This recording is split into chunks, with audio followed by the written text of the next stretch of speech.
What if the thief who stole your voice only said the things you never dared to speak? It began as whispers typed in pixels, a confession with her name beneath it. She read the words over and over, knowing she had never written them. Yet they sounded exactly like her. The cadence, the phrasing, even the small grammatical habits she had never shared with anyone. The line between self and shadow blurred until she could no longer tell which side she stood on. The screen glowed like an altar of truth, and she was both the priest and the sacrifice. Maybe the world wasn't being shown something stolen from her. Maybe it was finally being shown what she had hidden. Morning seeps into the room like a quiet apology. Her phone overflows with notifications. People asking if she's okay, praising her honest post.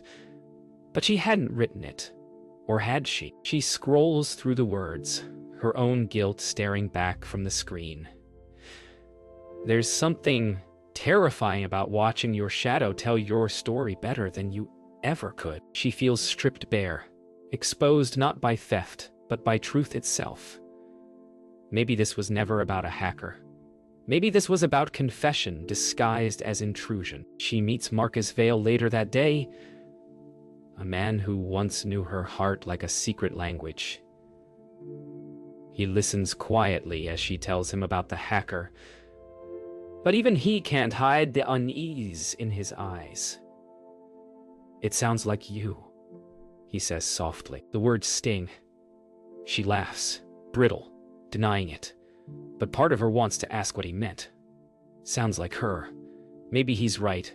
Maybe the hacker isn't someone trying to destroy her. Maybe it's someone trying to finish what she started. That night, she reopens her account.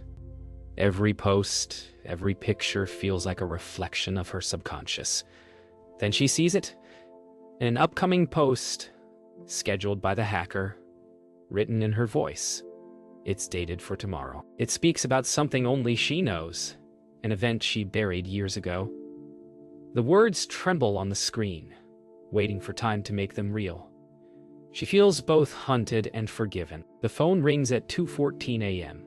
A woman's voice, steady, mature, professional. Detective Lorna Shaw introduces herself, saying she's been assigned to investigate the hacking case. But as Evelyn speaks, Lorna pauses. "You sound familiar," she murmurs. Evelyn doesn't answer. There's a silence thick enough to drown in. Maybe they both recognize the voice that isn't supposed to exist. Sleep becomes a fragile ritual. Every time she closes her eyes, she hears the soft rhythm of keys typing in the dark, her own voice speaking from nowhere. It isn't fear that keeps her awake anymore. It's recognition. The words being written aren't lies. They're memories. Moments she thought were long buried. There's a strange comfort in the familiarity of her own exposure, as if someone is finally telling the story she was too afraid to write. When she wakes, another post is live. It begins with the line, "I forgive myself." She calls Detective Lorna Shaw again. This time, the detective sounds gentler, her tone wrapped in curiosity instead of suspicion. "Evelyn, these messages. Someone wants you to remember." The words echo longer than they should. Memory isn't a straight path. It's a maze built out of guilt. Evelyn wonders aloud. What if the hacker isn't outside of me? Silence hums between them, heavy with unspoken understanding. Lorna doesn't answer. She doesn't have to. The next day, Marcus Vale arrives. He brings his laptop, offering to trace the hacker.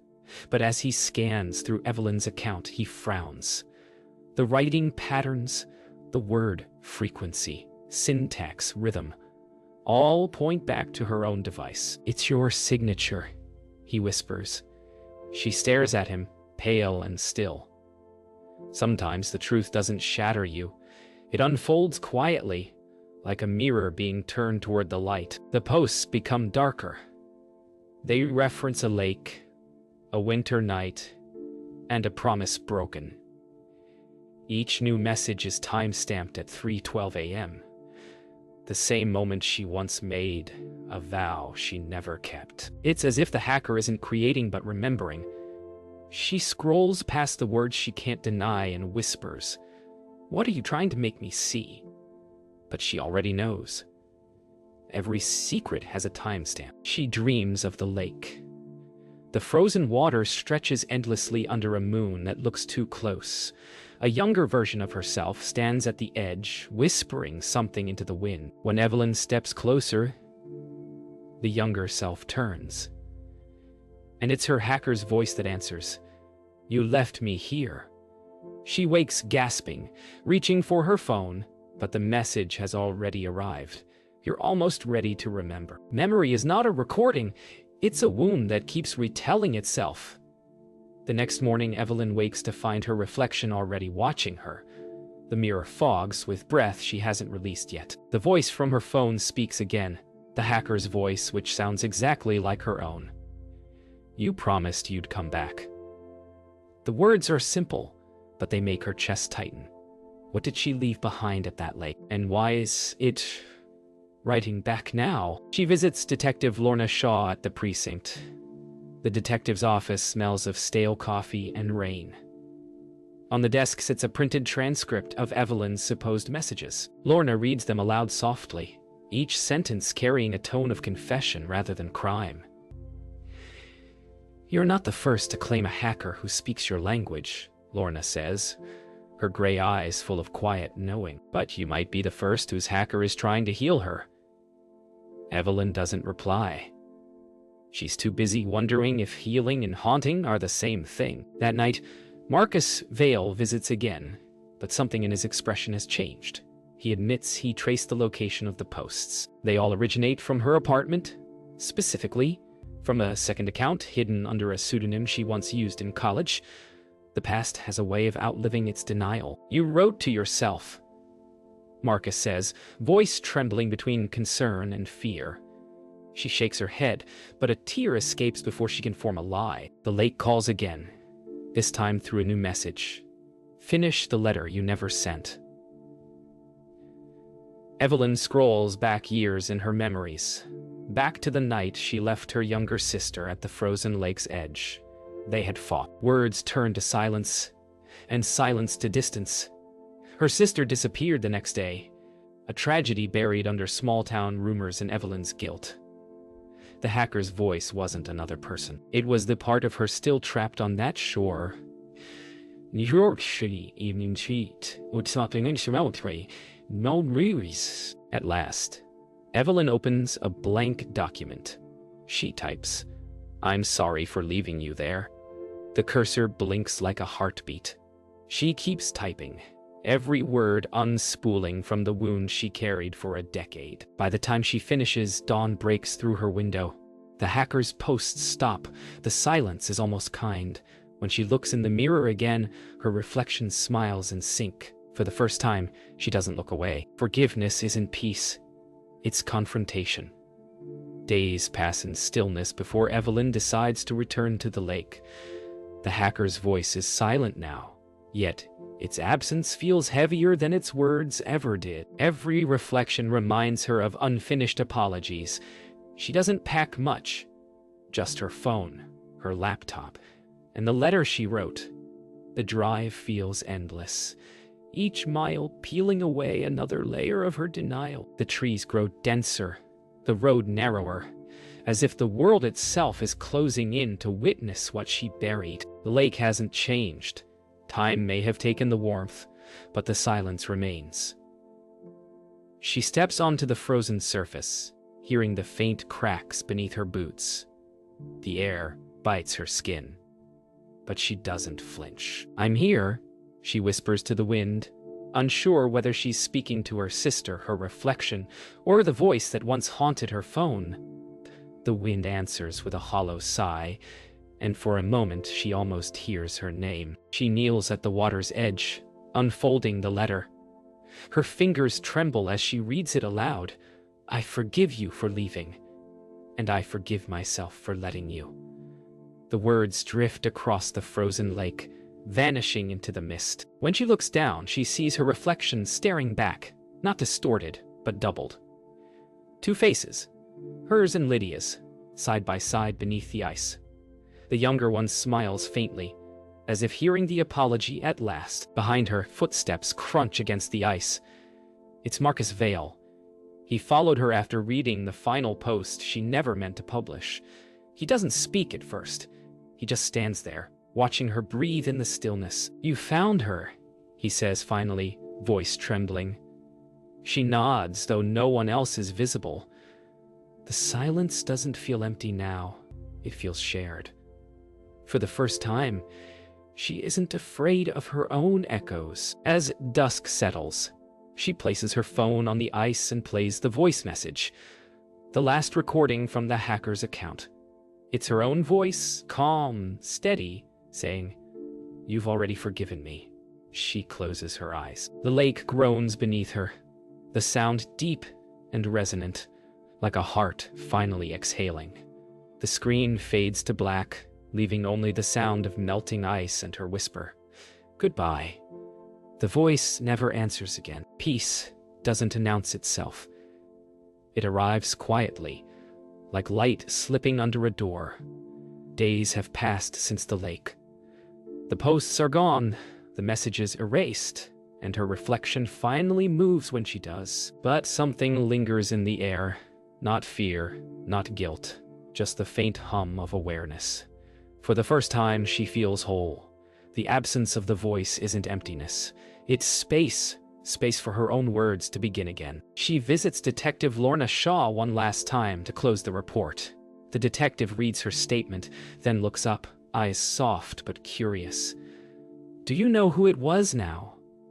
Evelyn nods, smiling gently. "Yes," she answers, "and she's gone." Lorna studies her face for a long moment before signing the paper. "Sometimes," she says, "the hardest cases are the ones that never really happened." Evelyn understands. Some truths can't be proven, only lived through. Marcus Vale visits her apartment with 2 cups of coffee and a quiet smile. They don't speak about the hacker. They don't need to. Instead, they talk about writing, about second chances, about truth, the kind that doesn't live online.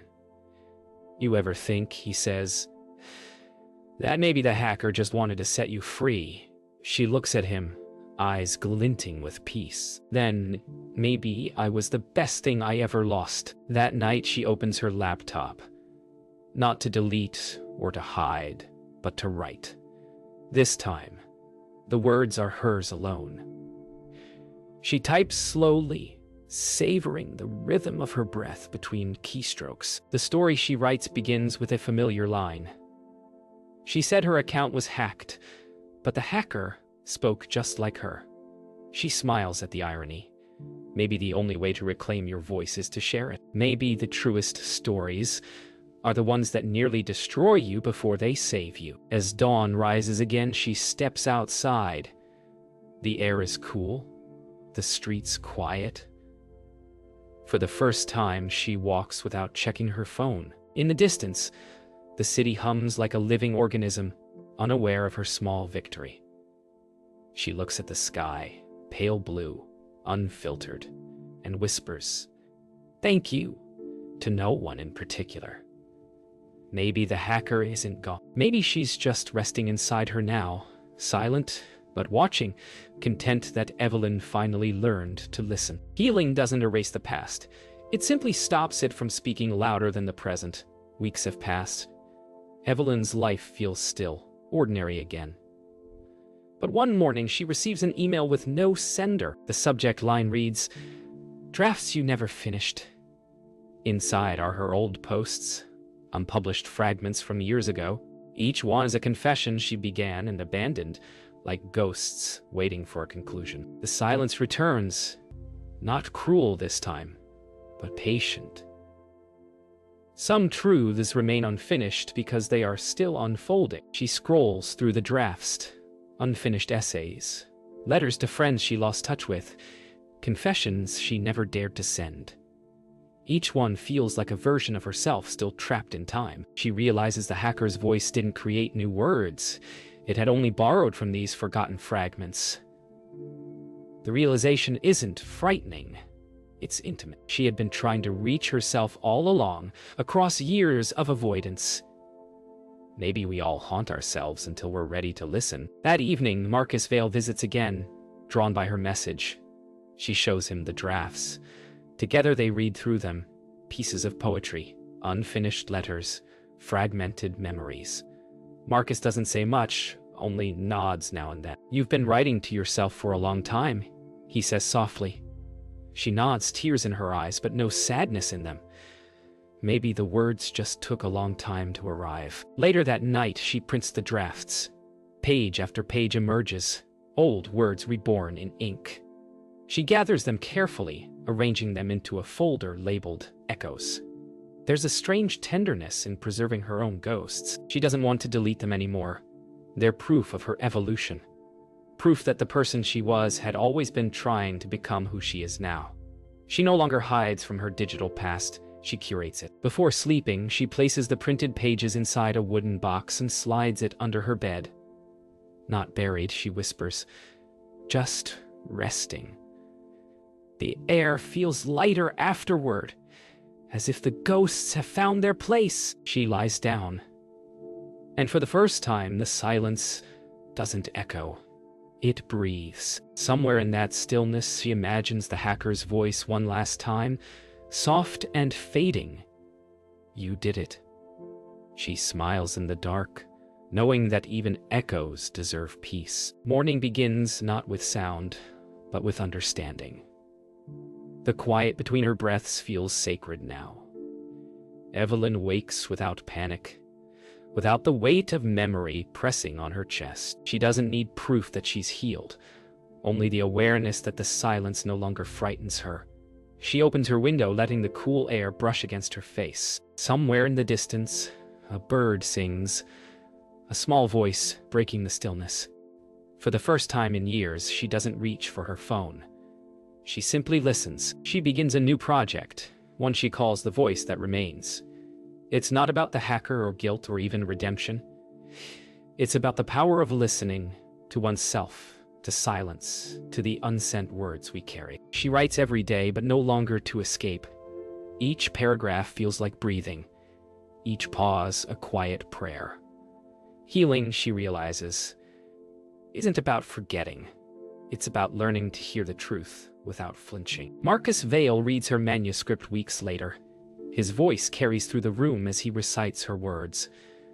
She watches him not as the man who once tried to fix her, but as someone who finally understands that she was never broken. "You've written something real," he says. She smiles. "Maybe real was all I ever wanted. There's no need for apologies, no need for closure, just truth, resting easily between them." She visits the lake one last time. The ice is gone now, replaced by clear water that mirrors the sky. The air smells of earth and rain. She stands by the edge and whispers the same words she once feared. "I'm still here." The reflection that stares back isn't a ghost. It's her, complete and unafraid. In the water's gentle ripples, she sees her younger self smiling, no longer trapped beneath the surface. That evening, she reads her story aloud at a small community gathering. Her voice doesn't tremble. It flows, measured and alive. The audience listens, some smiling, some teary-eyed. But Evelyn doesn't look at them. She looks inward, speaking not to prove anything, but to share what silence taught her. When she finishes, there's no applause, just a deep, collective quiet. The kind that means everyone is still listening, even when the words have ended.